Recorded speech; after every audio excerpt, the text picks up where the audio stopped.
अब हम एक बार हार्मोन के एक्शन के बारे में पढ़ लेते हैं।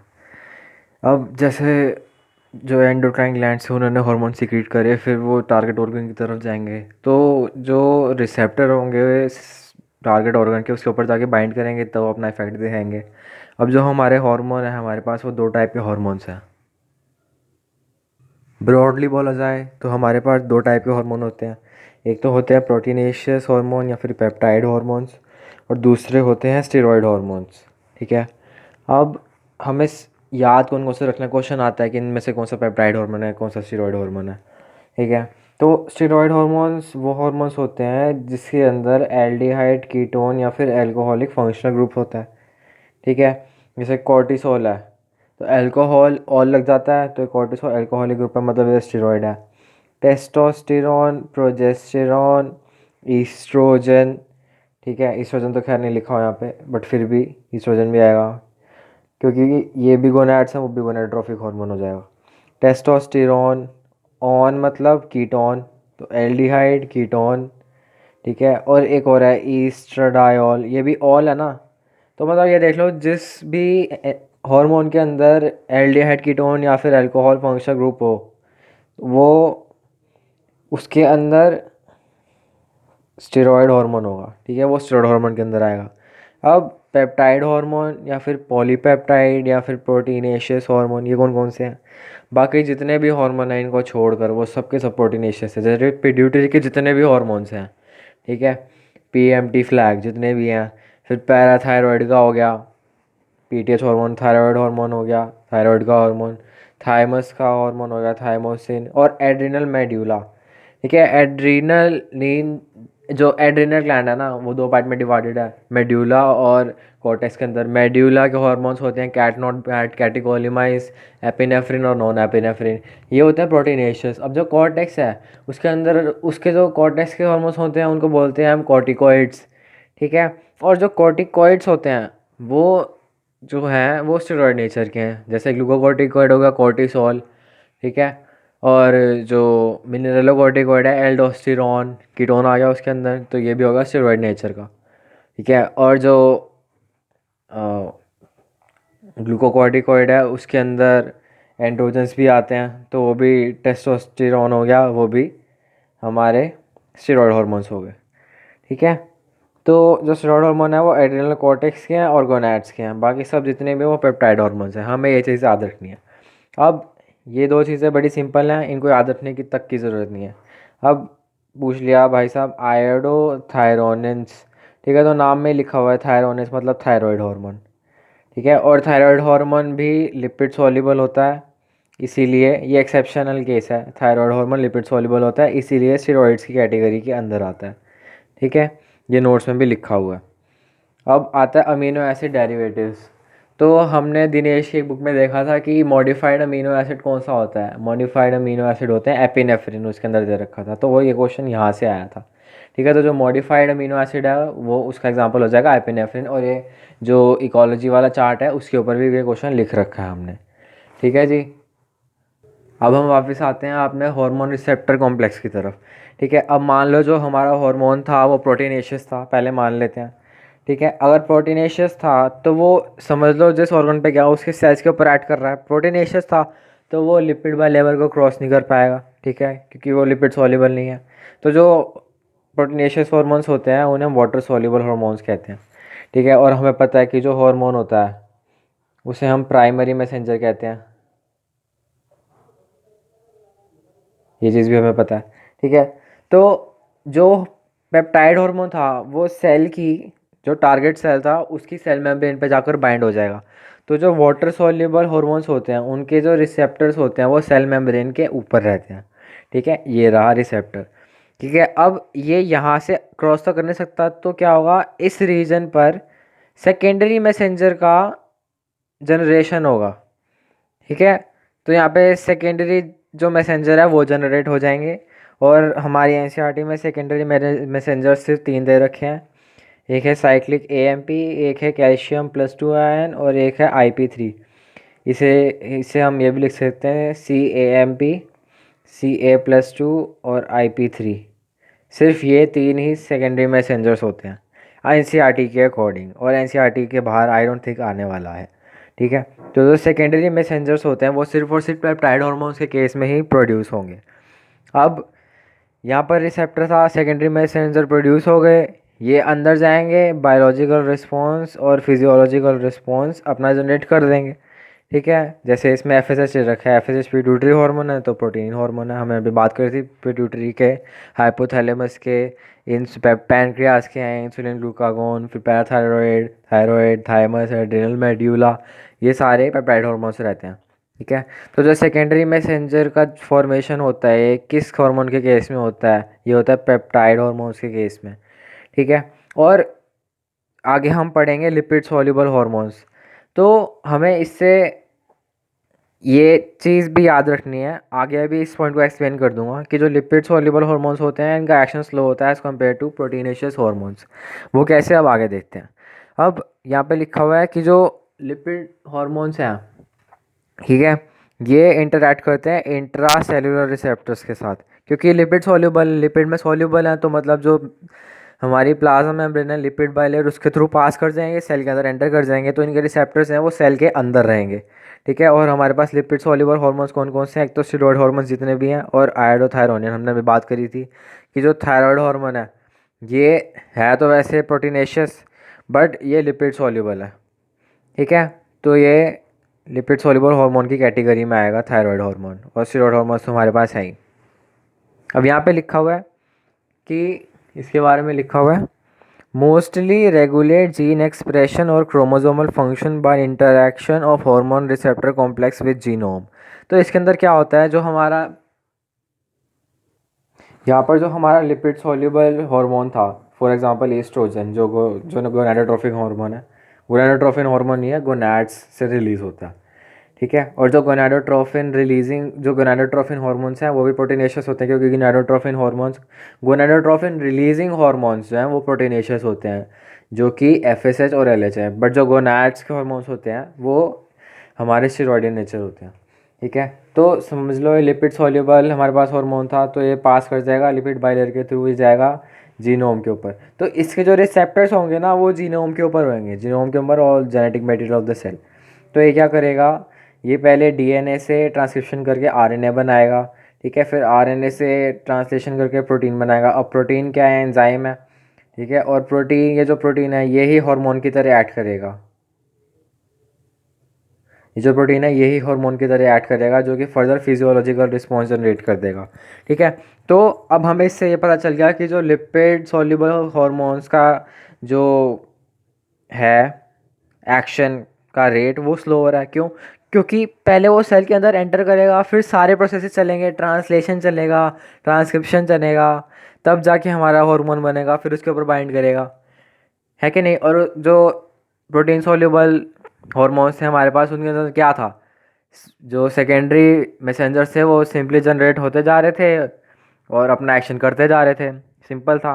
और उसके रिसेप्टर्स हमारी सेल मेम्ब्रेन के ऊपर ही थे, बट इसके रिसेप्टर्स हमें बनाने पड़े तो उसके अंदर टाइम लग गया।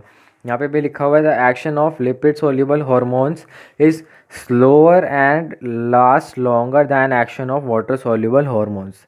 ये चीज़ याद रख लो, जो फास्ट रहेगा ना वो ज़्यादा लॉन्ग लास्टिंग नहीं रहेगा। ठीक है, और जो स्लोअर एक्शन करेगा वो हमेशा लॉन्ग लास्टिंग होगा। ठीक है जी, एनसीईआरटी में भी लिखा हुआ है the hormones which interact with membrane bound receptors. Membrane bound receptor मतलब वो मेम्ब्रेन को क्रॉस नहीं कर पा रहे हैं, मतलब वो लिपिड सोल्यूबल नहीं है बल्कि प्रोटीनेशियस है। ठीक है, they normally do not enter the target cell but generate secondary messengers. ठीक है, साइक्लिक एएमपी, कैल्शियम प्लस 2 और IP3। ठीक है, which in turn regulate cellular metabolism, मतलब वो अपना एक्शन शुरू कर देते हैं, जो अगले हैं ना सेकेंडरी मैसेंजर्स ये अपना एक्शन लगाते हैं। Hormones which interact with intracellular receptors, intracellular मतलब सेल के अंदर, जो मेनली जीनोम होता है, and that even in the case of lipid soluble hormones, steroid hormones और आयोडोथायरोनिन्स। आयोडोथायरोनिन्स के अंदर कौन सा आएगा, थायरोनिन मतलब thyroid hormone. Mostly regulate gene expression और chromosomal function by interaction of hormone receptors complex with genome. ठीक है, cumulative biological action result in physiological and developmental effect. इसका सार यही है कि पहले हार्मोन प्रोड्यूस होगा ट्रांसक्रिप्शन के द्वारा, और उसके बाद फिर हार्मोन रिसेप्टर कॉम्प्लेक्स एक्ट करेगा और अपना फिजियोलॉजिकल रिस्पॉन्स दिखाएगा। अब यहाँ पे कुछ इंपॉर्टेंट पॉइंट्स देख लेते हैं। Over secretion of growth hormone stimulates abnormal growth in body leading to gigantism या फिर gigantism and low secretion result in stunt growth called pituitary dwarfism. अब जो प्रोलैक्टिन है, ये एग्जामिनर बहुत कंफ्यूज करेगा। जो प्रोलैक्टिन है, इसका फंक्शन क्या है? It regulates the growth of mammary glands and formation of milk in them. ठीक है, ये मेमोरी ग्लैंड्स की ग्रोथ को रेगुलेट करेगा।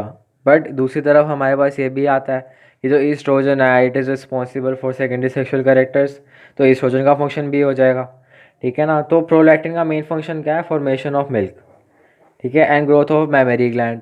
और दूसरी तरफ अगर हम बात करें प्रोजेस्टेरॉन की, तो प्रोजेस्टेरॉन का फंक्शन एनसीईआरटी में लिखा हुआ है, progesterone acts on mammary glands and stimulate formation of alveoli. ठीक है, तो अब यहाँ पर कॉन्ट्रास्ट हमें पता चल गया, यहीं से आएंगे सवाल। ठीक है, एनसीईआरटी की लाइन ही उठाएगा। प्रोलैक्टिन का फंक्शन है फॉर्मेशन ऑफ एल्वियोलाई, ठीक है, और प्रोलैक्टिन का फंक्शन है formation of milk in them. आगे बात समझ में। प्रोजेस्टेरॉन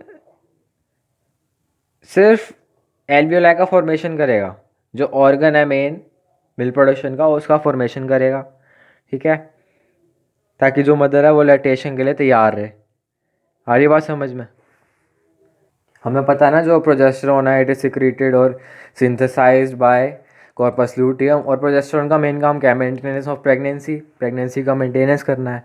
ठीक है, तो प्रेगनेंसी को मेंटेन करेगा ताकि बच्चा अच्छे से डेवलप हो सके, और डेवलपमेंट के बाद, बच्चे की पार्चुरेशन के बाद लैक्टेशन के लिए मदर को रेडी रखा। कैसे? Formation of alveoli. तो अगर आ जाए कि फॉर्मेशन ऑफ एल्वियोलाई कौन करता है, तो उसका आंसर जाएगा progesterone. But formation of milk कौन करता है? उसका आंसर जाएगा प्रोलैक्टिन। ठीक है, और दोनों में लिखा हुआ है कि ग्रोथ ऑफ मेमोरी ग्लैंड, तो दोनों मेमोरी ग्लैंड की ग्रोथ में कंट्रीब्यूट करते हैं। आगे चलते हैं। ACTH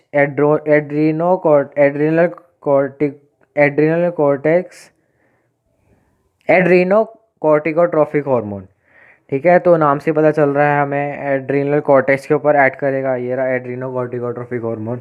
तो एड्रीनल कॉर्टेक्स के ऊपर एक्ट कर रहा है and stimulates the synthesis and secretion of steroid hormones. Cortex के हार्मोन्स ग्लूकोकॉर्टिकोइड्स, कॉर्टिसोल, अल्कोहल, स्टेरॉइड्स रहते हैं, और ग्लूकोकॉर्टिकोइड्स, एल्डोस्टेरॉन, कीटोन, ये भी स्टेरॉइड है। ठीक है, तो ये ACTH स्टेरॉइड हार्मोन्स का ग्रोथ, जो सिक्रीशन है, उसे स्टिमुलेट करेगा। आगे चलते हैं। बहुत इंपॉर्टेंट पॉइंट लिखा हुआ है कि जो LH एंड FSH है, दे स्टिमुलेट गोनाडल एक्टिविटी। इसे इन्हें गोनाडोट्रोफिन्स बोलते हैं। हमें पता है ना, हाइपोथैलेमस GnRH रिलीज करता है गोनाडोट्रोफिन रिलीजिंग हार्मोन, जो कि एंटीरियर पिट्यूटरी के ऊपर एक्ट करता है, और LH और FSH रिलीज करता है। फिर FSH क्या करता है? Formation of FSH Sertoli cells के ऊपर ऐड करता है और एंड्रोजन बाइंडिंग प्रोटीन रिलीज करता है। LH luteinizing cells, LH luteinizing hormone है, और लीडिंग सेल्स यहाँ पर इंटरस्टिशियल सेल्स के ऊपर ऐड करता है, जो कि एंड्रोजन रिलीज करते हैं। अब ये पूरा टर्निंग पॉइंट आ गया है इस लाइन के ऊपर। LH stimulates the synthesis and secretion of androgens. बिल्कुल सही। ठीक है, अब अगर क्वेश्चन आ जाए स्पर्मेटोजेनेसिस कौन रेगुलेट करता है, LH या FSH, तो आंसर जाएगा FSH। ठीक है, क्योंकि स्पर्मेटोजेनेसिस के लिए हमें चाहिए एंड्रोजन्स, ना कि LH। ठीक है, तो अगले लाइन में लिखा हुआ है in males FSH and androgens regulate spermatogenesis. आगे बात समझ में। तो LH का काम सिर्फ और सिर्फ टेस्टोस्टेरोन्स का प्रोडक्शन है, जो कि स्पर्मेटोजेनेसिस को सपोर्ट करता है। ठीक है, स्पर्मेटोजेनेसिस की प्रेजेंस में ही, टेस्टोस्टेरोन की प्रेजेंस में ही स्पर्मेटोजेनेसिस हो सकता है। बट LH का कोई भी पार्ट नहीं है स्पर्मेटोजेनेसिस के अंदर। अगर क्वेश्चन आ गया स्पर्मेटोजेनेसिस कौन करता है, तो सिर्फ और सिर्फ FSH। ठीक है, तो स्पर्मेटोजेनेसिस कौन करता है? FSH और एंड्रोजन्स। LH स्पर्मेटोजेनेसिस के अंदर पार्ट नहीं लेता। एंड्रोजन सिर्फ और सिर्फ LH स्पर्मेटोजेनेसिस के अंदर पार्ट नहीं लेता। LH सिर्फ और सिर्फ एंड्रोजन का प्रोडक्शन करता है। अब आते हैं इन फीमेल्स LH इंड्यूसेस ओव्यूलेशन। ठीक है, हमने ये पॉइंट पहले भी डिस्कस कर रखा है कि LH ओव्यूलेशन करता है, LH सर्ज। अब LH सर्ज हट जाता है तो जो हमारे पास मैच्योर ग्रेफिन फॉलिकल था वो कन्वर्ट हो जाता है कॉर्पस ल्यूटियम में और प्रोजेस्टेरॉन की कंसंट्रेशन बढ़ जाती है। तो ऐसा देखें कि जो मैच्योर ग्रेफिन फॉलिकल था उसे रिप्लेस कर दिया कॉर्पस ल्यूटियम ने और LH को रिप्लेस कर दिया प्रोजेस्टेरॉन ने। तो अगली लाइन यही लिखी हुई है, in females LH induces ovulation of Graafian follicle and maintains the corpus luteum formed from the remnants of Graafian follicle. ठीक है, तो हमें यहाँ से एक पॉइंट और इम्पोर्टेंट मिल गया कि LH जो है वो कॉर्पस ल्यूटियम की मेंटेनेंस को भी सपोर्ट करता है। यहाँ पे लिखा हुआ है corpus lute LH maintains corpus luteum. ठीक है, ओवुलेशन तो कराता ही है, प्लस कॉर्पस ल्यूटियम को भी मेंटेन करता है। ठीक है जी, अब यहाँ पे लिखा हुआ है पार्चुरेशन किससे होता है, ऑक्सीटोसिन फ्रॉम मैटरनल पिट्यूटरी। ठीक है, क्योंकि जो मैटरनल पिट्यूटरी से ऑक्सीटोसिन रिलीज़ करेगा वो मैटरनल बॉडी पर ही एक्ट करेगा। ठीक है, और जो फीटल पिट्यूटरी से रिलीज़ होगा वो फीटस की बॉडी पर ही एक्ट करेगा। और फीटस से कितना रिलीज़ हो जाएगा, थोड़ा सा रिलीज़ होगा, वो तो अभी बच्चा है, पैदा भी नहीं हुआ। ठीक है, तो जो पार्चुरेशन है वो ऑक्सीटोसिन रिलीज़ होता है वो मैटरनल पिट्यूटरी का होता है। ठीक है, MSH मिलानोसाइट्स पर एक्ट करता है टू रेगुलेट पिगमेंटेशन। और जो मिलाटोनिन है वो डायर्नल साइकिल में कंट्रीब्यूट करता है, रिदमिक साइकिल पिगमेंटेशन भी करवाता है वो, प्लस थर्मो रेगुलेशन भी कराता है, टेम्परेचर की दिन में कितना टेम्परेचर है, रात में कितना है, टेम्परेचर मेंटेन रहे, टेम्परेचर की भी साइकिल चलती रहती है। ठीक है, आगे चलते हैं। Oxytocin acts on smooth muscle cells of our body and stimulates their contraction. In females it gives vigorous contraction of uterus at the time of child birth and milk ejection. Question आ जाए milk ejection hormone कौन सा है, तो वो हो जाएगा oxytocin. अब एक चीज़ यहाँ पे हमें याद रखनी है, ये जो वैसोप्रेसिन है, vasopressin acts mainly on kidney. जो पोस्टीरियर पिट्यूटरी है उसके दो हार्मोन है जो कि वो रिलीज़ करता है, ना कि सिक्रीट करता है। सवाल आएगा कि ऑक्सीटोसिन इज सिक्रेटेड बाय, और ऑप्शन में दे रखा होगा पहला ऑप्शन पोस्टीरियर पिट्यूटरी, गलत है आंसर, सिक्रेटेड बाय हाइपोथैलेमस जाएगा। ठीक है, but released by posterior pituitary. Vasopressin acts on kidney and stimulates, vasopressin का मतलब है एंटी डायरेटिक हार्मोन। और जो एल्डोस्टेरोन है वो एड्रिनल कॉर्टेक्स रिलीज़ करता है। ठीक है, इन तीनों का फंक्शन सेम ही रहता है। ADH क्या करता है, conditional reabsorption of water from DCT। Aldosterone क्या करता है, conditional reabsorption of Na+ ions from DCT of renal tubules. ठीक है, तो यहाँ पे लिखा हुआ है vasopressin resorption of water and electrolytes by distal tubes and thereby reduces water loss. ठीक है, hence it is known as anti diuretic hormone. हमें से पता चल गया एंटी डायरेटिक हार्मोन क्या करता है, वाटर का एब्जॉर्प्शन करता है। तो एंटी डायूरेसिस ना, वाटर का एब्जॉर्प्शन मतलब जो लॉस ऑफ वाटर है उसे कम करता है। ठीक है, और एंटी डायूरेसिस हार्मोन तो मतलब लॉस ऑफ वाटर को कम करता है। तो एंटी और कम कट गया, तो डायूरेसिस का मतलब क्या हो गया, लॉस ऑफ वाटर। ठीक है, तो ये हो गया। और जो मेलेटोनिन है ना, ये भी प्रोटीनेशियस हार्मोन ही रहता है।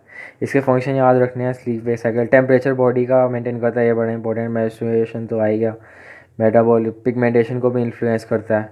ठीक है, अब हम डिस्कस करेंगे जो नॉन ऑर्गेनाइज एंडोक्राइन ग्लैंड्स हैं उनके बारे में।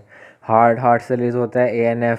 अब इसको याद रखने का तरीका कैसे है, देखो जो रास मैकेनिज़्म होता है उसके अंदर क्या होता है, ADH रिलीज़ होता है और ANF दोनों रिलीज़ होते हैं। ठीक है, अब ADH का काम क्या होता है, anti diuretic hormone, condition reabsorption of water from DCT, तो BP बढ़ा देगा वो।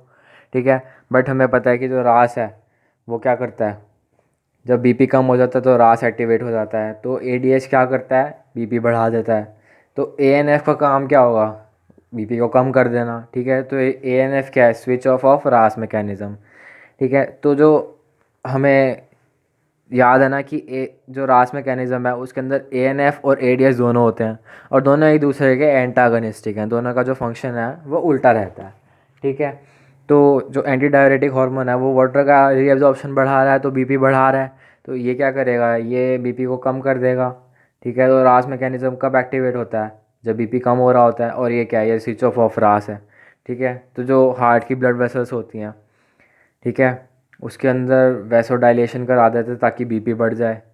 ठीक है, और नाइट्री यूरेटिक एक्शन, एक्सक्रीशन ऑफ Na+, नाइट्री, ये टेक्निकल टर्म्स हैं, बायोलॉजिकल टर्म्स याद रखने की ज़रूरत नहीं है। मेन काम ये है इसका, बीपी कम कर देता है, ठीक है, क्योंकि एडीएच का काम क्या है, बीपी बढ़ाना। और हमें पता है कि हमें ये याद रखना है कि एएनएफ और एडीएच का काम उल्टा रहता है, तो ये उल्टा काम कर देगा, बीपी कम कर देगा। अब किडनी से आता है एरिथ्रोपोइटिन और रेनिन, ठीक है। हमें पता है ना रास mechanism, RAAS, rennin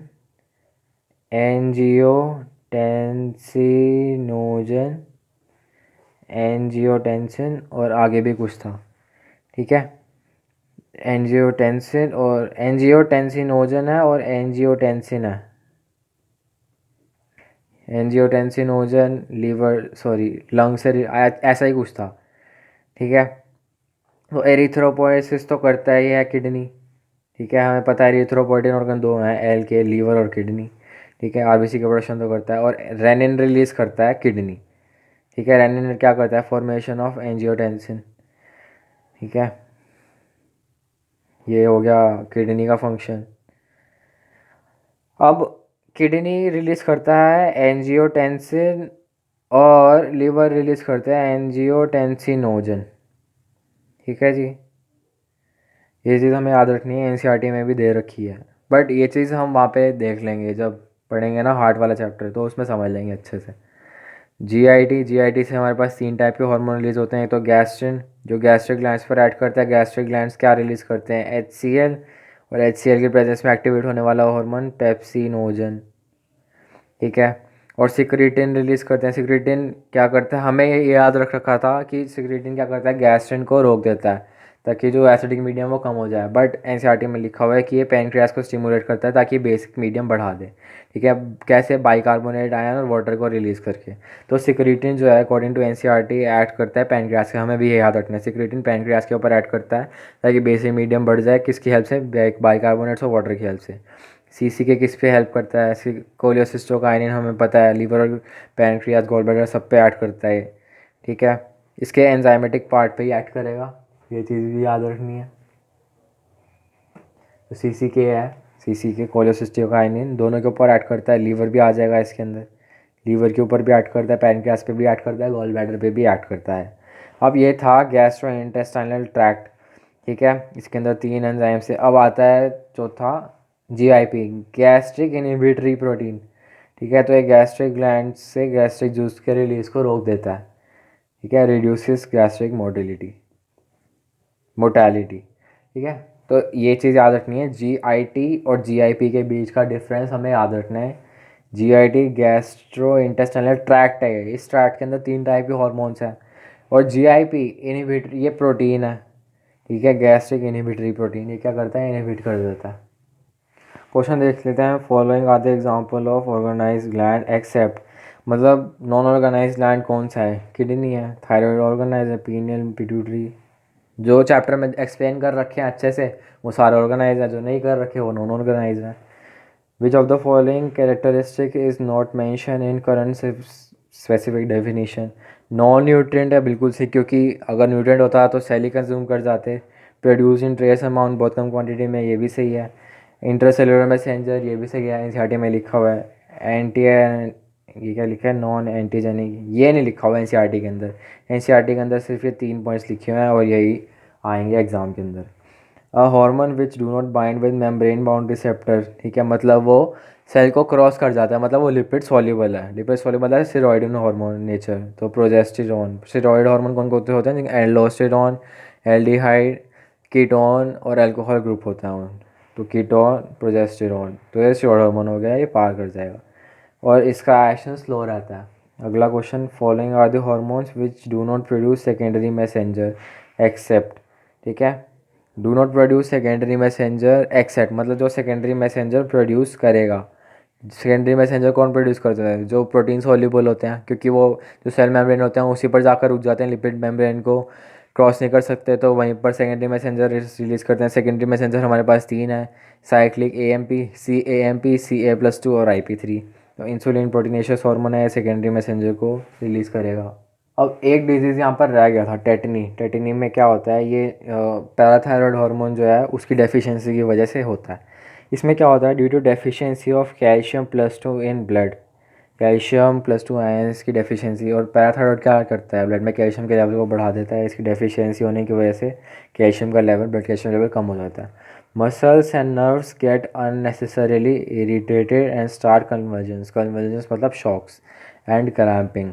sometimes voluntary muscle remain contracted for long time, मतलब वॉलेंटरी मसल्स का इनवॉलेंटरी कॉन्ट्रैक्शन हो जाता है। It is known as tetany. जो टेटनी है it is related with parathyroid hormone, PTH, parathyroid hormone से रिलेटेड है। बाकी सबके सब कुछ भी पूछा नहीं जाता। और जो डायबिटीज़ मेलाइटस है उससे कीटोन बॉडीज़ का फॉर्मेशन होता है, और जो कि पैनक्रियाज की डेफिशिएंसी, पैनक्रियाज के हार्मोन की डेफिशिएंसी की वजह से होता है। और जो ADH है वो पिट्यूटरी के हार्मोन दैट इज़ ACTH की डेफिशिएंसी की वजह से होता है। सॉरी, ACTH नहीं, पोस्टीरियर पिट्यूटरी, ADH के हार्मोन की डेफिशिएंसी की वजह से। आगे चलते हैं, non iodine hormone secreted by thyroid gland. Thyroid कौन कौन से रिलीज करता है, T4 tetra iodothyronine, T3 try iodothyronine, T4 thyroxine hormone होता है, ठीक है। और थायरोकैल्सिटोनिन रिलीज करता है। 3 ही हार्मोन रिलीज करता है थायराइड हार्मोन, जिसके अंदर से ये तो आयोडीन के होते हैं, और ये थायरोकैल्सिटोनिन कैल्शियम मेटाबॉलिज्म को रेगुलेट करता है, ठीक है। नॉन आयोडाइज कैल्सीटोनिन ही है, ये तो आएगा नहीं क्योंकि रिलीज़ ही नहीं करता है, कैल्सीटोनिन है क्योंकि कैल्शियम वाला होता है। The secretion of PTH is regulated by circulatory calcium levels. Parathyroid hormone किसके लेवल्स को मेंटेन करता है, कैल्शियम के लेवल्स को। प्लस हमें एक चीज़ और आगे इस चैप्टर के कोर्स में पता चलेगी कि एक इंपॉर्टेंट पॉइंट हो रहा है, जो पैराथायरॉयड हार्मोन है, ठीक है, और जो थायराइड हार्मोन है, दोनों कैल्शियम के लेवल को रेगुलेट करते हैं। बट अगर क्वेश्चन आ जाए कि पैराथायरॉयड हार्मोन किसके लेवल को रेगुलेट करता है, तो आंसर में कैल्शियम के साथ फॉस्फेट भी दे रखा होगा। एक ऑप्शन दे रखा होगा कैल्शियम, दूसरा दे रखा होगा फॉस्फेट, तो आंसर बोथ जाएगा।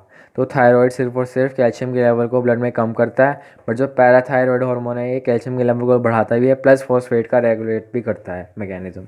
अगला क्वेश्चन देखते हैं, डेफिशिएंसी ऑफ एड्रिनल कॉर्टेक्स में भी may cause Edison's disease. Already बात हो चुकी है, AD एडिसन्स, AD एड्रिनल का डिजीज़। एक्रोमेगाली तो ग्रोथ हार्मोन का हो गया, इन दोनों के बारे में हमें पता नहीं।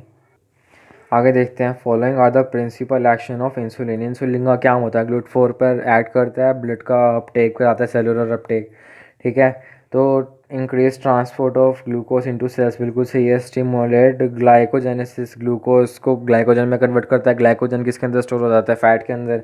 इसीलिए हमें कहते हैं कि जो इंसुलिन है वो हिपैटिक प्लस एडिपोसाइट्स पर ऐड करता है, ठीक है। और जो ग्लूकागोन है वो सिर्फ और सिर्फ हिपैटोसाइट्स पर ऐड करता है। इंक्रीज लिपोजेनेसिस, लिपिड का लिपोजेनेसिस, हाँ बिल्कुल सही, यही तो बात हो रही थी अभी। एडिपोसाइट्स फैट की फॉर्म में स्टोर कर देता है, तो लिपिड की फॉर्म में स्टोर करेगा, लिपिड का जेनेसिस बढ़ जाएगा। अब लिखा हुआ है थर्ड में, प्रोमोट्स ग्लाइकोजिनोलाइसिस, ग्लाइकोजन का लाइसिस, ग्लाइकोजन टूट के बनेगा ग्लूकोज में, ग्लूकोज का जाएगा ब्लड में, बट इसका काम क्या होता है, ब्लड ग्लूकोज लेवल को कम करना। तो ये आंसर नहीं रहेगा क्योंकि यह सेट पूछा रखा है। डायबिटीज़ इंसिपिडस, इंसिपिडस ADH की डेफिनेसी की वजह से होता है। ADH को हम वैसोप्रेसिन भी बोलते हैं, जो कि रिलीज़ होता है पोस्टीरियर पिट्यूटरी से, ठीक है। ADH की डेफिशिएंसी की वजह से डायबिटीज़ इंसिपिडस होता है। और पैनक्रिया जो इंसुलिन है उसकी डेफिशिएंसी की वजह से डायबिटीज़ मेलाइटस होता है, plus formation of ketone bodies भी हो जाता है इन लीवर एंड किडनी, ठीक है।